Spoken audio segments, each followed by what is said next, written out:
Hello, Bradley. Thank you for being our guest on the Harry's Million interview. No problem, Harry. How you doing? Not too bad. Not Good, too man. bad. Good. You played a footballer for Bradford. What do you think of modern footballers? What do I think of modern footballers? Well, crikey, I don't know. I think, if I'm perfectly honest, I think a lot of them are overpaid for very average players. I mean, when I played, most players were average, but I played in the third division. So, you know, and playing at Brentford, when I was turned into a comedian as well, playing at Brentford and being in comedy was probably the same job. So that's it, really. I weren't much of a player, I've got to be honest. I was a bit of a tackler, really. What team do you support? I'm an Arsenal fan. However, my wife's family all worked at West Ham United. So as I go to West Ham as much as I can. In fact, I'm going next week. I think I'm popping along there next week to see the game. I'm a Liverpool fan myself. Oh, really? And where do you live? I live in, Forest Gate, East London. Yeah, you live in Forest Gate and you're a Liverpool fan. I see what you did there, Harry. Yeah. Good. You host The Chase. Yep. Noel Edmonds hosts Deal or No Deal. Yeah. Do you reckon you can take him in a fight? Oh, Noel Edmonds? Easy, he's a midget. he's tiny, Noel. He's a nice man. He's lovely, Noel. I used to work with him on his own show, on Noel's House Party. I used to be one of his sort of sidekicks, so that was quite good. And he was always nice to me, but he's still very little. In Law and Order, you work with Freema. Yeah, Freema Regimen, yeah. She is well fit. Yeah. She is well fit. Yeah. Yeah, she's a good girl as well, Freema. She's all right. Yeah, you like her, don't you, H? I can tell. You're going for that big time, mate, aren't you? You can just slide the number underneath the table for me. Yeah, I'll get a number for you, H. No worries. Yeah, that'd be cool. Is Freema one of your favourite actresses that you've worked with so far? Well, yeah, absolutely. I mean, Freema's fantastic at what she does. I mean, she's done loads of stuff, Freema, and also alongside, don't forget now, in Law and Order, my boss is played by Harriet Walter, who's just been made a dame. Wow. So she's now Dame Harriet Walter, the first dame I've ever worked with, other than Panto, of course. Hence the makeup. Are you looking for a new character in Law and Order, and could I be the new inspector? H, I tell you what, we've got just the part for you. You could be the new boss. Yeah, I love it. Cool. As long as the pay is good, then I get to donate a bit to a charity, of course. Absolutely, of course. And I think you would be able to do that, no problem at all. You call all the shots, mate. You're the boss. You call them. My mum is a big fan of Law and Order. But she says every time she watches you in it, that in every scene, you're always eating. Yeah. Yeah, unfortunately, I end up putting about 1.5 stone on in weight across a whole series. It takes like 7 months to record a series. So I put on about 1.5 stone. So before the series starts, I have to lose as much weight as I can. And I tell you the secret. I tell you why. Do you want to know why he keeps eating? Because his character is a recovering alcoholic. And what recovering alcoholics do is crave sugar. Wow. That's what they do. It's not necessarily alcohol, it's sugar. So he's always eating sweets. It's part of the character. And of course, having said that, I mean, I don't mind a drink, but I'm not an alcoholic. Having said that, too many sweets for me and cakes and pastries, I chuck it on, mate. Oh, it's a shocker. That macaroni just about fits me at the end of the series. So would you be able to put up with that? Could you eat all day, every day? Definitely. Yeah, good man. I think you'd be out of cream cakes. Yeah. Do you prefer comedy or acting?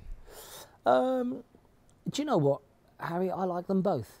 I love them. It's the nice thing about doing stuff like this. I mean, you're sitting right here now in the theatre at Southend, the Westcliff Theatre, where we're working in Panto. And what I do is I enjoy coming in to do this for a month. I can let my hair down. I can really have a good time. And it's like going back to my old comedy roots, you know. So it's very, as you know, some of the storylines on Law and Order are very, very serious, and rightly so. But sometimes you must let your hair down. A bit of change is good. So we stick this in between all my series or all my episodes. So out of a 7-month run, I do this for a month, and it's a breath of fresh air, mate. Do you ever get nervous on stage, and what's your method for calming down? Do I ever get nervous? Yes, I have done. Not so much now, but I tell you how my nerves used to manifest itself. I used to start yawning before going on. Okay. I used to sit in the corner and yawn, and people say, yeah, precisely. And once someone starts, you know what I mean? That's it, yeah. And people used to say to me, what are you yawning for? Haven't you had enough sleep? And of course I had enough sleep, but that's what it does. It used to, when I got nervous, I started to yawn, even when I played football. I started before games, but now, very rarely yawn. Yeah, I'm too old now, mate, to get worried about getting nervous. What's your most favourite role that you've played on TV? My favourite role I've played on TV would probably be Ronnie Brooks, the role I'm playing at the moment. When I played Danny Baldwin in Coronation Street, that was good. He was a bit of a jack lad. That character was okay and good to play because he's a lovable rogue. But the role I really like is Ronnie Brooks. I once played a role called Stephen, can't remember, in a drama called Torn. I enjoyed that role as well. That was good. Cool. Okay. I tell you what, I tell you what role I really enjoyed playing. I was in the Sarah Jane Adventures for one episode. Really? What episode? Yeah. It was called The Day of the Clown, and I played 3 parts. I played the Pied Piper, Odd Bod the Clown, Odd Bob the Clown, and Spellman, Elijah Spellman, the circus ringmaster. That was good fun. I enjoyed that. I could really scare the wits out of the kids there. It was great. I probably would have nicked the dog canine. Yeah, absolutely. EastEnders or Coronation Street? EastEnders for drama, Coronation Street for comedy. They both have their great points. That's why they're so level in the ratings.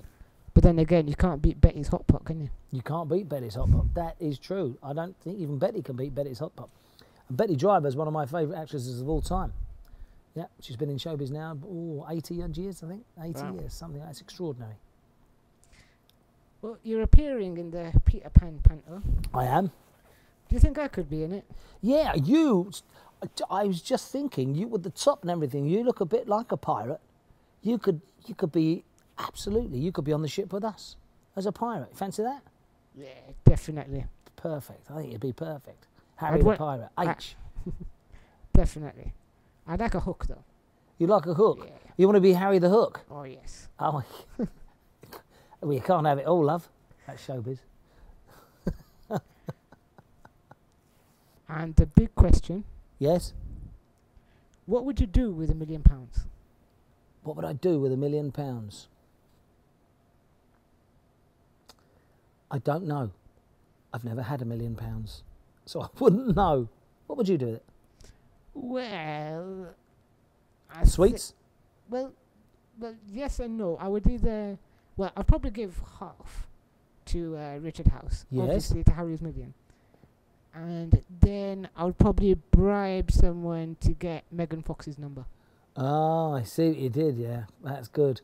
You're one for the girls, H, aren't you? Well, you know what they say, you either got it or you haven't. Hey, I'm with you, mate. I'm with you. Thank you very much for being our guest. And you, Harry. It's always nice to see you, mate. I wish you lots of love and luck. Happy New Year. Happy New Year, mate. Cheers, H.